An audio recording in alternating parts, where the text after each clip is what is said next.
Good morning. Welcome to the Church of the Angels. We are an independent, non-denominational, interfaith spiritualist assembly. All who enter here are valued for their unique qualities, and we gather in safe community to worship as equals in an exchange of energy through love, thought, and communication. My name is Reverend Jenni Vinecourt. I am your facilitator today. Service is being recorded today and will be posted online at Facebook and on our website. The recording will be stopped before message work is done to respect the sacredness of working with spirit. I do want to mention that this is probably going to be the last recorded service for a while. And I'll tell you more about that later. Okay, in true spiritualist tradition, our service celebrates all four aspects of meeting. The first is the uniting of our vibrations through music, prayer, and quiet reflection. The second offers spiritual healing. Thirdly, embraces inspiration and thought exchange. And finally, we communicate messages from spirit. We will be together here for a little more than an hour today. You may join us with just your audio option if you choose not to be seen. During the recording, the only person that shows up, or the only screen that shows up on the recording, is that of the one who is speaking. So keep that in mind. During the sharing portion of the service, please raise your hand, send a quick chat so I can see you to call on you. And I also ask that participants, excuse me, keep yourselves muted for the majority of the service to avoid any background noise. The Church of the Angel tries to be as inclusive as possible and invite those of all opinions and backgrounds to join us for our services. All speakers are prompted to leave politics and any politically charged topics outside of our gatherings. This is to promote spiritual unity. We know that our true selves are always united in love. If you're interested in sharing your passion and knowledge with our congregation for live services, please contact Fran Dittrich. She is scheduling our speakers at this time. And if you'd like to serve as a facilitator at live services, please contact Reverend Deborah Bay. If you need those contact informations, let me know and I'll make sure that I get them to you. If you wish to make a donation, you can do so through the Church of the Angels website. There is a special donation page where you can choose to make your donation a recurring one. And also you can choose where that donation is going to go for, whether it's for certain classes, whether the general fund, things like that. Thank you to all who have donated and helped us to stay strong. Thank you so much. And now a blessing on those donations. Infinite Spirit, please bless the funds donated for the good of the Church of the Angels. We accept them with gratitude and ask for blessings on those able to contribute time, energy, and positive intention towards our church, as well as financial blessings. We thank you for such abundance. All right, let's have our first song and an opening prayer. And it's not working. Hang on. Don't you love it?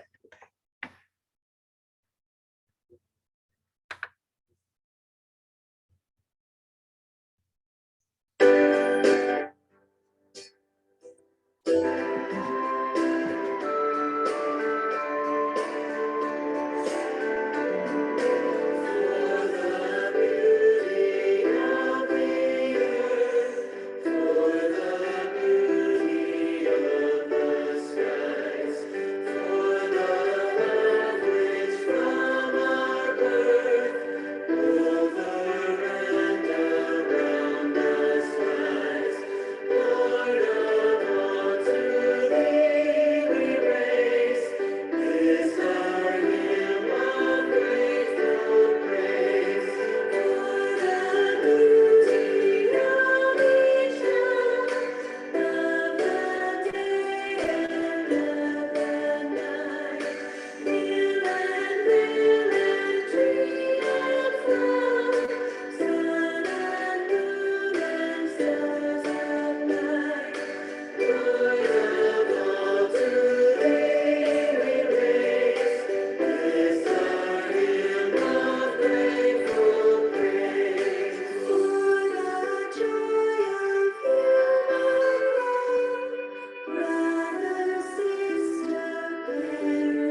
Father, Infinite Spirit, thank you for your blessings on those who are joined here today to honor your work and experience your grace and wisdom. Thank you for providing the appropriate thoughts, insights, actions, and all resources for us to gain a better and truer understanding of your love by the words spoken, the songs heard, and by the messages and healing brought forth here today, so that we might lead healthy, happy, and prosperous lives. Thank you for showing us the way to accept responsibility for our lives, and we are grateful to know that you are with us always. Amen. And now I'd like to add, well, let's see, what is Spirit having us add today? Oh, a Lakota prayer today. Wonkin Tonkin, great mystery. Teach me how to trust my heart, my mind, my intuition, my inner knowing, the senses of my body, the blessings of my spirit. Teach me to trust these things so that I may enter my sacred space and love beyond my fear and walk in balance with the passing of each glorious sun. Okay. All right, time for some announcements. I think most of you know that you can join the Church of the Angels on Meetup on Facebook to get any events that are scheduled. Also on our calendar page at the website. Membership forms can be found now much more easily on the website because I think I fixed it. It should be on the front page, or they'll at the live church as well. Okay, so weekly announcements. Next week, live service, January 23rd, Reverend Barbara Douglas is going to be our speaker. Development Circle, I believe, is tomorrow night. Do I have that right, Vicki? Yes. Okay, at 7 o'clock on Zoom. Our first Spirit Message event is this Wednesday at 7 p.m. It is a live service. Masks will be optional, but it is a live service at the church, our message event.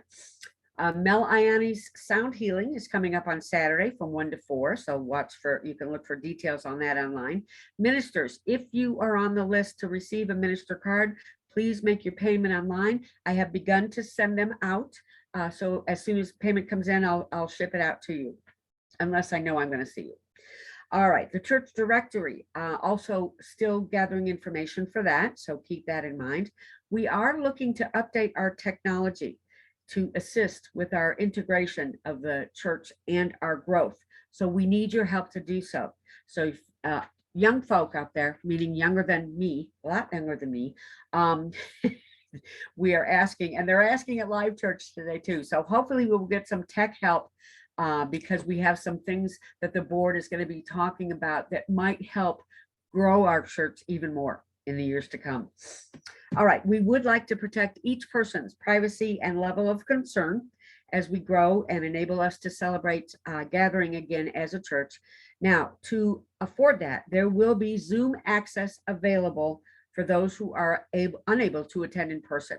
Now, the thing is, and that should be the same link, but I'm not sure, so make sure that you double check, okay? So starting next Sunday, there will be Zoom access as well as or during the live service. You will be able to attend live service in that way, although there will be no interaction because we've tried it in the past and it's much too difficult to interact with both that and that. So I had to think about it for a while, and how it worked in my head is I have, many of you know that that I am married to a practicing Catholic. And so when he goes to church during COVID, he sits in his office and he watches and attends that way and is able to be a part of the church. Your energy is needed, welcomed, and appreciated. And your energy at the Zoom service or being able to attend in that way is greatly appreciated. And we will still feel your energy, although we won't be able to talk to each other. Okay, so please stay tuned and watch closely online because things may change. But right now, during that announcement, does anybody have any questions about how that's going to work or anything about that before I continue? Yeah, Mary Barker, you have a question. So if you're going to have people on Zoom that want to, watch what's going on in live, does that mean that what you're doing today is going to stop? Yes, ma'am. Okay, so we're going to go down to one service which is sort of a hybrid, sort of not, but one service every Sunday. Correct. One service. It brings us back together, even though it's in two platforms. But that's why I was talking energetically, it brings us back together. So yes, starting next week, there won't be a separate Zoom. Any other questions? I think, all right. Mary, oh, thank you so much. All right, so current information, current events, there are a lot of classes coming up, a lot of great stuff. So please check all those platforms. And all right, any other announcements from the floor that I have missed? I don't think so. Thank you. All right, and I've asked Tanda, where'd you go? Are you still here? Hey, there you are. I've asked Tanda to read our statement of principles for us. Thank you. Thank you. Good morning. There is one creative force of which all life is a part. This one creative force is known by many names and manifestations. We recognize and honor the many names and manifestations of the one creative force, the source of all creation, one in God. The energy of life everywhere is continuous. All consciousness is continuous. Communication is continuous. The energy of life, consciousness, and the communication never cease, even after the event that is perceived as death. One creates one's own reality. One creates in harmony with the one creative force, the great power of God, of which all life is a part. Reality is as one chooses to perceive and will change as one grows in knowledge of the inner self and one's relationship with the God of his understanding. All things are possible with faith, insight, knowledge, understanding, acceptance, and love. Love is the unifying energy of the universe. Love is the energy of the one creative force, the wisdom of God. All life and all mankind are one in the creatorship and healing force of love and with each other. Love is within us and of us. Love is never apart from us. It is we who separate ourselves from the power of love. The force of God works through love and love alone.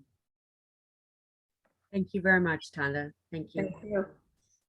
And now we'll have a few moments of quiet meditation so that we can concentrate on going within to find some peace and healing and calm for ourselves and for the world. Take a few deep breaths.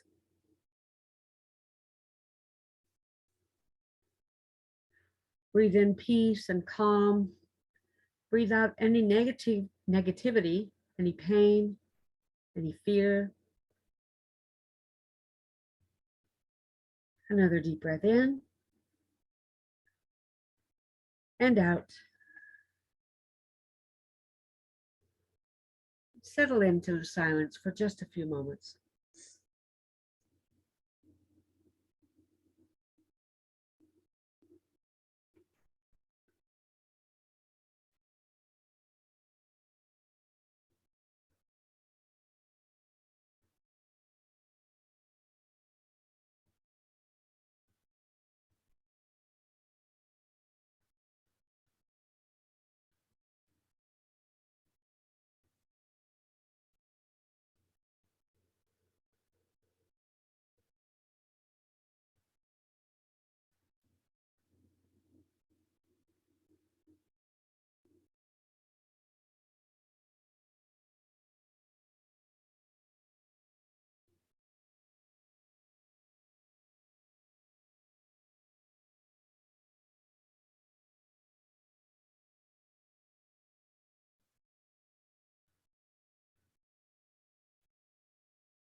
Take your time and come back to the present. Please remember that we are connected always to each other and the divine. Use this peace and calm to take care of yourselves and all those around you in your communities, your families, throughout the world, however you can. And in this space, please add silently or aloud the names of those you wish to include in this healing energy.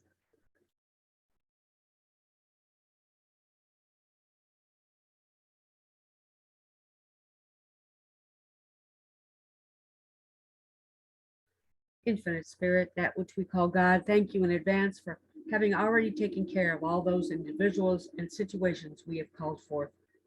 Thank you for taking care of the needs of this congregation, their families and friends, and all of creation. Thank you for providing the appropriate thoughts, insights, actions, and all resources, and so it is. Amen. Thank you. All right. And now it's time for some inspiration and thought exchange brought to us by today's speaker. We do invite everyone to address our assembly with words of inspiration, lessons learned, or passionate ideas. Every opinion expressed here is strictly that of the person who gives it. Let us consciously and lovingly agree to disagree if it does not resonate with us.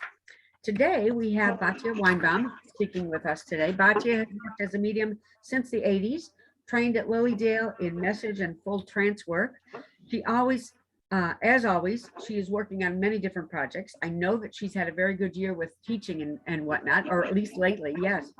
She got her doctorate at UMass Amherst, taught at Cleveland State, East Carolina University, Pacific Graduate Institute, and Union Theological Seminary, among other places. She operates a transformational arts booth at numerous gatherings and festivals. You have the property down south for women's gatherings and that type of thing, which if I've got that wrong, you can correct me. And she has in the past, I believe, led goddess tours to India, published the journal FemSpec, and she offers writing retreats and all sorts of other wonderful things. So with that, I give you Batya Weinbaum. Thank you. Thank you. Thank you for allowing me to share my passions today. I'm going to start reading a couple poems. I am down in my cabin space in Virginia, and I get away here as often as I can. I'm going to talk about my experience living in cabins because I find them very spiritually revitalizing, and I've been doing that since the 80s. So this poem is called Ode to My Place.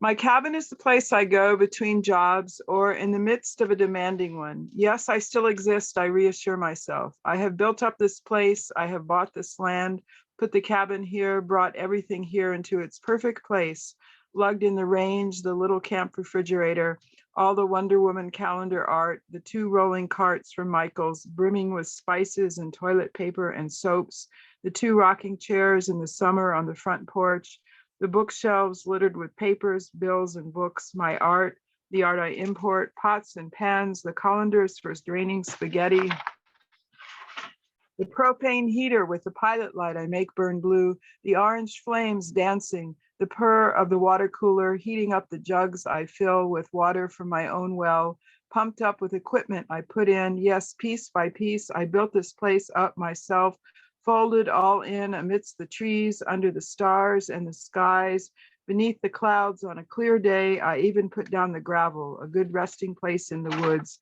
whenever I start to unravel.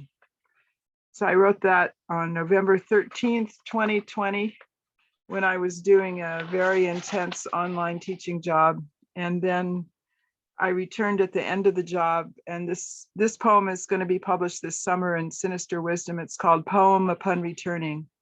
Back at my place, blue fire glowing after lighting, pilot, books on shelves, falling out to be straightened, feminist frontiers, becoming visible, lesbian texts and contexts, homophobia. Stoically, I take stock of summer's unfinished projects, washing each cup one at a time, knowing I'll get that sink in sometime. Amma blanket drapes the door between the 2 floral panels. Ridge of mountain outside window, sun rosy behind pane, trees blow in wind reaching towards eternity. So I wrote that December 20th, 2020. And I'm very happy to have this retreat in the mountains, especially during COVID. But I've been coming here since 2014 when I bought the land. And I bought it after I sold a bunch of my papers and manuscripts to Duke University for their special collections archives. And all of a sudden I had a chunk of change. And I realized my dream. Up until then, I'd been only able to rent cabins or to go to cabins on other people's spiritual retreats, which was, a wonderful privilege. I first got into going to cabins when I was very confused in the early 80s about where I was going, what I was going to be doing. And I went to a psychic at the women's building in the San Francisco area. And I said, where should I go? What should I do? The kinds of phone calls I get now when I work on the psychic hotline. And she said, go live in a cabin. And I said, East Coast or West? And she said, it doesn't matter. And so I went, and a friend had a cabin, and she let me stay in it back, and I rented it, but I stayed in the Poughkeepsie area, in the New Paltz area, the Catskills. And I tell you, when I moved in, I didn't know how to build a fire. It only had a wood stove source of heat. I think it had electricity, but I'm not even sure it didn't have electricity. It had no source of running water. I'd never lived that way. And I didn't really know if I was going to be able to keep myself alive, and nor did I know if I wanted to keep myself alive. And when I moved in, with great trepidation, I found out that my spirit was so strong that it came up through my body. And the first thing I did every morning was build a fire. And I found a relationship to the land. I found a relationship to the wood, and I found a relationship to the fire, and I found a relationship to the flame. And through the flames, spirit began to speak to me and tell me what to do next. And pretty soon I was moving up to Vermont and renting another cabin and writing a novel where, my grandfather's spirit was being channeled through me, and I was writing a novel about my grandfather's life. So I really connected through spirit, to spirit, through living alone in the woods in the wintertime in a cabin where the power, it was like getting back onto a rudder of my life of, what were my real values? What did I really want to do with my life? What was important to do to stay alive? And hauling water, cutting wood, building the fire, keeping yourself warm, making sure you have food to eat. All of these things are really very important. And I find when I live with all the benefits of civilization, I can forget all that and get lost in a headspace. Like, I'm not good enough. I haven't succeeded enough. What's important to do in my life? Do other people respect me? I don't respect myself. My basement isn't good enough. I have to put in a new bathroom. I have to redo my kitchen. I don't have a good enough car. I can go off on all of those tracks, which have nothing to do with spiritual reality. It has to do with me chastising myself because I haven't done enough materially in this world. Which is a head trip that I can go on, which has nothing to do with my spiritual beliefs and values. But when I'm living in the cabin, which I did buy to do a retreat space for other women, and there are other cabins and a camper, and people can come and camp here, and other people come and go on retreats here. So I'm modeling that kind of lifestyle for other women who want to come have that experience. We've had artists and writers come here for their own retreats as well as have gatherings. But at any rate, now I'm here, and it's literally 13 degrees outside. And and I was running low on propane. The last time it went down into the low teens. And there's something about knowing that I'm going to be able to keep myself alive, which is very rejuvenating. And when I wake up in the morning and it's 62 degrees in the cabin and 13 degrees outside, when I know a storm is coming, and I go out and I buy all the food that I need, and I feel grateful that I can buy the food that I need. I feel grateful that I can get a propane delivery. I feel grateful that I had the wherewithal to put in a well and a pump so that I can just walk 50 feet and fill up a 5-gallon jug and bring it back into the house. I feel grateful that I can do that when the weather's in the 40s before it drops to the teens. I have to do all this planning ahead to make sure I'm going to have all the inputs to keep myself alive. I don't really have to do that in Cleveland. I can just go turn on a faucet and the water comes out. And if I'm lucky and the hot water tank works, which it usually does, it's only broken once the 20 years I've had the house, I can turn on the faucet and have hot water come out, and there are all these miracles. I can take a bath there. Here I have a sauna, an infrared sauna, which is what I do. I go sweat and then change my wash off and change my clothes. But when it's really cold, like 18 degrees, I can't get the sauna hot enough. It doesn't go up above 80. So I have to wait, and everything is a calculated precariousness. Am I going to be able to keep warm enough? Am I going to be able to bathe myself? Am I going to be able to have enough water? Am I going to be able to get the vehicle out of the steep incline of the driveway in the snow and the mud and the ice? Once I even ran the Jeep over the ice that broke, and it hit into the camper, and I lost my Wi-Fi and my electricity in the camper. And, but I dealt with it. I dealt with it within a day. And during that day, I found myself being grateful for what I did have instead of being down on myself for what I had not had. And sometimes women come here and they've never lived like this before. And they're used to much more, developed civilization in their houses in suburbia and Roanoke or whatever. And sometimes they don't appreciate all that I've been able to do. When I first came, I was living in the back of extra car that I had here. And it was my daughter's car. And it got here for some reason. And then slowly I bought a camper, and then slowly I got electricity in, and then slowly I got Wi-Fi in, and slowly I got propane in, literally in that order, because I work online. And so, I just like I said in the poem, I built this place up from the bottom up. I had the same sense of accomplishment when I bought my first house for myself in Cleveland. I never bought another house. When I bought my house in Cleveland, I felt the same sense of accomplishment, but I didn't build it up from the bottom. And I did that here. So I feel a very strong relationship to my trees, to my rocks, to my sky. When I see the rainbow, when I see the stars at night, when I walk back and forth between the two cabins. I have one cabin that I work in when it's warm enough, and the one cabin that I sleep in, which is much warmer. I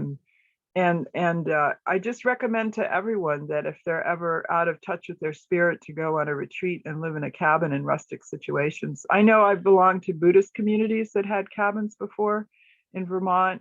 And also I was involved in the Mayor Baba community when I lived in North Carolina, and they had cabins on the beach in their property in South Carolina where people could come and live for short times in cabins. And so I know that it's a spiritual path that's available to people if they want to go back and go on a retreat. And it's very, short-term connecting with one's own spirit. And it's a very private, intense thing to do, even if there's not a spiritual community around you. And luckily in Floyd, there are a lot of people who live like this. So all I have to do is go to the health food store and I'll see other people who live the way I do. So it's a very spiritual process. And so, but, I'm glad that I'll be home in a couple of weeks, spiritually strengthened. And so letting me share about my passion was really important to me. I know usually you're hearing me talk about the art project in Mexico, but I lost it during COVID. And so I'm getting more an intense relationship with my property here. So thank you for letting me share. And if anyone wants to share their experiences of living in nature or living, in cabins or living where they don't know they'll be able to get up and keep themselves warm, let me hear. I'm glad to hear other people's experiences. I pass. Yeah, thank you, Batya. We will open it up for comments, and I want to go first. Actually, I think that I never really made the correlation before, but whenever hubby and I go on vacation or whatnot, we tend to go to a cabin in the woods, where there's not a whole lot of other people, and it's not as I get the same spiritual sense when I'm in a wood cabin with a fire and even if there's running water and a TV and I get that same sense of being in nature. That's where I want to go and where I want to be, is in the trees with maybe a creek running by and a cabin. Even if it has all the amenities that, I'm still getting some spiritual benefit from that, but I never really made the correlation, excuse me. So thank you for that. Yeah, I want to say when I first lived in the cabins in the woods, I didn't have electricity. I didn't have running water. I didn't have heat, you know. Now I have electricity and I have Wi-Fi, and I make my living through teaching online. And now I'm working on this psychic hotline where I give phone readings and I do chat readings and I do video chat readings. So I'm very much connected electronically. Yeah. So I'm not living way off the grid. I'm not off the grid at all. But, you know, I stare at the blue flame, you know, and I had, you know, I know it's only 62 degrees when I wake up, and I have to get myself up to make the cabin warmer. So, you know, I still have some of those elements, even though it's not as extreme as when I was in my 30s. Yeah. Yeah, there's a spiritual wonderfulness at a campfire, even just watching fire. So I put in a anyway, fire pit. I put in a fire pit, and we there have you go. women come All to the fire. Allison Weeks, I see a hand up. Go ahead, please. Okay, and I'm not sure if I'm going to figure out how to get the hand off, so I'm just gonna leave that there. Batya, you know, it's so funny because I get this on so many levels. Like, I'm sitting in the house that is like it turned on something spiritually, and I feel like so many people look at, oh, well, you love your house, that's not spiritual, but it is. Like, connecting with a place and its energy and like being changed by that absolutely is spiritual. But at the same time, I love this house and I want a cabin in the woods like you. And I was even looking for a little cabin in the woods one day, and I came across your property. And it was just a little bit too far of a drive, but I feel you on so many different levels. And I think, yeah, you were the little nudge I needed, that we really need to get on the cabin in the woods situation as soon as possible. Thank you. How did you find my property? That's funny. I think I was on Hip Camp, which I love. Oh, I'm a New York City girl. I never camped before I met my current boyfriend. My ex-husband would be like, nope, you're going to whine, you're going to complain, there's going to be bugs, you won't do it. I did my first camping experience last year, and we were in West Virginia, up in the mountains in like this canvas tent. It was on a platform. I needed the platform. There were bears and snakes. We have snakes. Yeah. No bears yet. but it was like life changing. I'm like, well, look at me. I camp now. Like, this is a thing I do. And that just so empowering. So, it is empowering. Yeah. It really is. Congratulations. Thank you. I'll make it out to your property one of these days. We are more than welcome. Even if it lists we're not available on Hip Camp, just call me. Okay. That sounds good. Thank you. Thank you, Allison. Ashley, I see a hand up here. Hi, thank you for your message. It really made me think. It's been a long time since I've had some time out in nature. But when I was in college, I backpacked through the Adirondacks for 14 days. We only had what was in our pack. So, you know, we showered, we bathed in the rivers and lakes, and, you know, we slept on the ground or in lean-tos when we could find it. And that was before I really had been on a spiritual journey myself. So I wouldn't have considered myself a spiritual person at that time. But I remember being surrounded in so much beauty and silence and opportunity to think and journal, and just the connection that I had to spirit. And that was a time when I wasn't exploring my spirituality. So your message of your experience and how you're living has really brought me back to remember that. And then Allison talked about being in love with her home. And I just think that, you know, sacred spaces is what we make them. You know, we each find that place that is sacred to us. And you know, we have little trinkets here and there that bring us back to spirit, and are a place where we can find our center and our peace. So thank you, both of you, for sharing. Thank you, Ashley. Tanda, yes. Thank you, Batya. You speak to I was very active part of developing or being part of establishing 2 intentional communities many years ago. And while I chose not to actually join the communities, I'm still very connected to them. It did lead to me having my own place, 117 acres on the edge of the Wayne National Forest in a very remote, isolated area with very, very few amenities, and raising 2 girls. And I still renew that. While I have lots of comforts, I think I was able to attract continuing to live in wooded areas and find a lot of spiritual meaning in my life. And it's been interesting for me to see how that's carried forward in my children over the years. And I'm very grateful to that, and how it affected some of their life choices. I think the thing that when I go out west, I still go to very remote areas and spend time either alone or with few or no amenities other than something in a pack. I think for me, just planning the next, being able to do the next basic task of taking care of this human body, whether it's eating or staying warm or doing the next thing, has a way of just wiping out all the mental chatter. That just the simplicity just brings such a spiritual energy to it, because there isn't all the clouding of the chatter for me. So thank you. Thank you. Thank you, Tonda. And Anne Marie, I think you might be our last. Go ahead. Thank you, Batya. There is, I love all the amenities that we have in the modern world, but there is something, like you say, spiritual about disconnecting.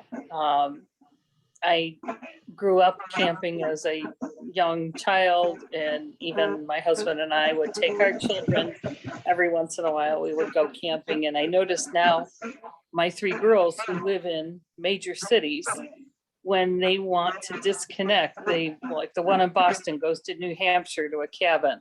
The one in DC goes to the Shenandoah Valley to go camping and hiking.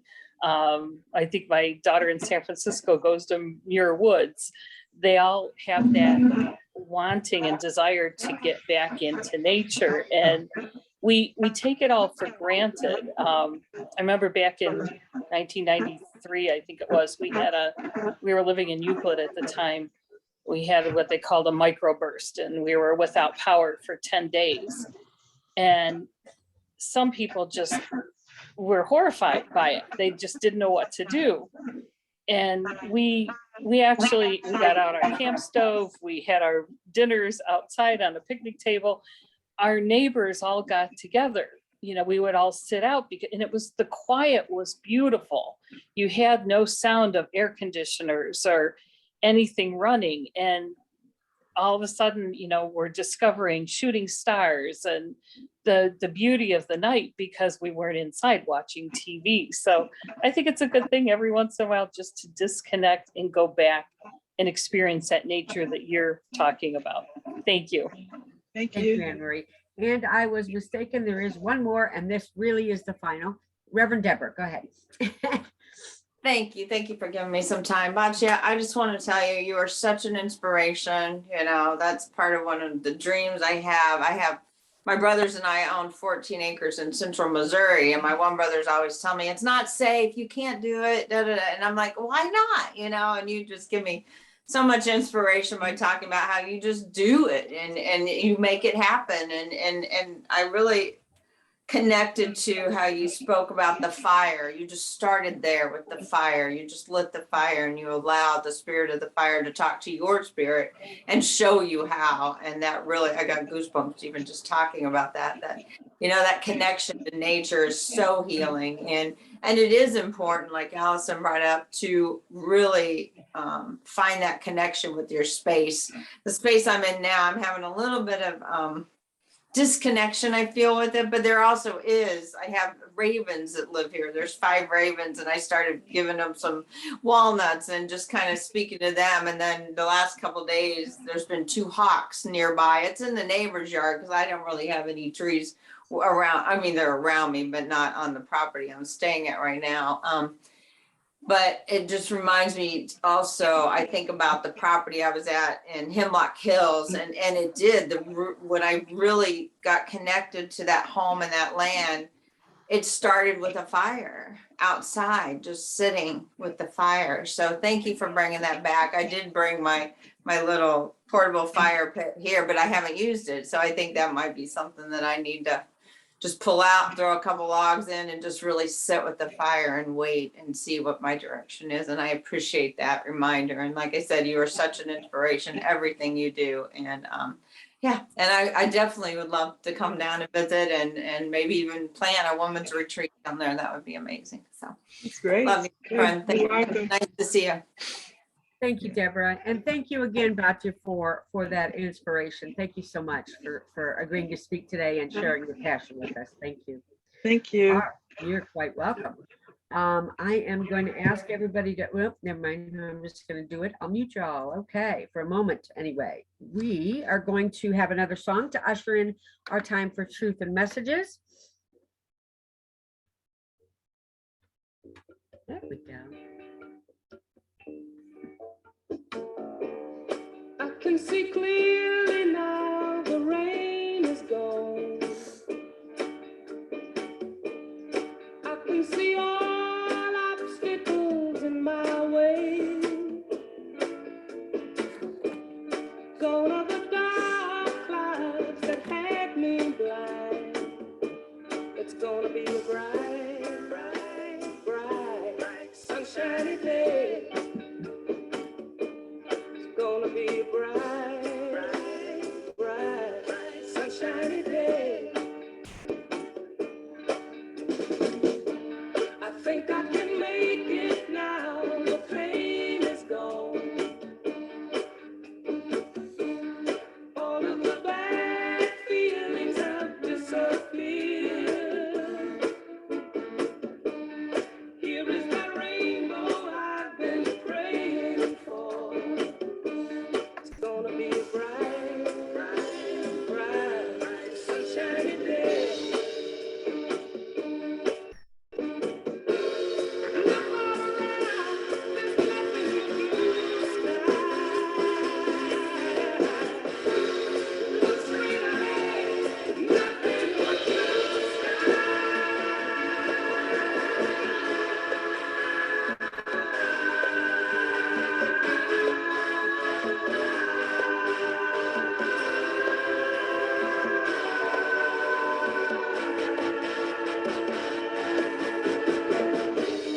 I can see clearly now, the rain is gone. I can see all obstacles in my way.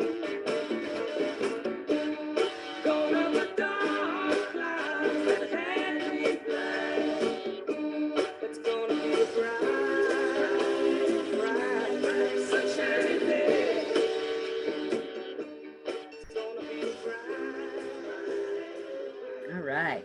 Recording will now be stopped to preserve the sacredness of those serving and receiving from Spirit. For those of you watching this on the video, thank you for your support. And remember that you are always connected to the divine and all of creation.